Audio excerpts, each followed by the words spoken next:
విఘ్నేశ్వరుణ్ణి పొద్దున్నే ఒక్కసారి చూసి నమస్కారం చేస్తే చాలు. అది లోకంలో ఎక్కడా లేని విశేషం. ఒక్కసారి ఆయన ముఖం వంక చూసి నమస్కారం చేసి 16 నామములు ఉన్న శ్లోకం చెప్పి బయటికి విడితే చాలు, విజయం సిద్ధిస్తుంది అని. రెండవది ఆయన యొక్క అపారమైన కరుణ. ఇంకా అంతా ఇంత కరుణ కాదు విఘ్నేశ్వరుడిది.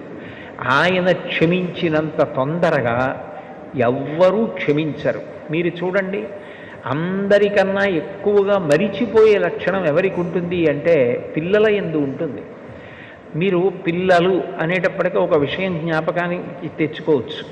పెద్దవాళ్ళు ఏదైనా తింటున్నారనుకోండి, ఎవరో పెద్దలు వచ్చారు ఇంటికి, ఇంట్లో భోజనమో ఫలహారమో చేస్తున్న పెద్ద ఆయన ఆ పళ్ళెం పట్టుకునో లేకపోతే చేతిలో ఏ ఉండ్రాయో కుడుమో పట్టుకుని తింటూ వీధిలోకి వెళ్ళి స్వాగతం పలకడం, ఆ పళ్ళెం లోపల పెట్టి తాను పెడతాడు.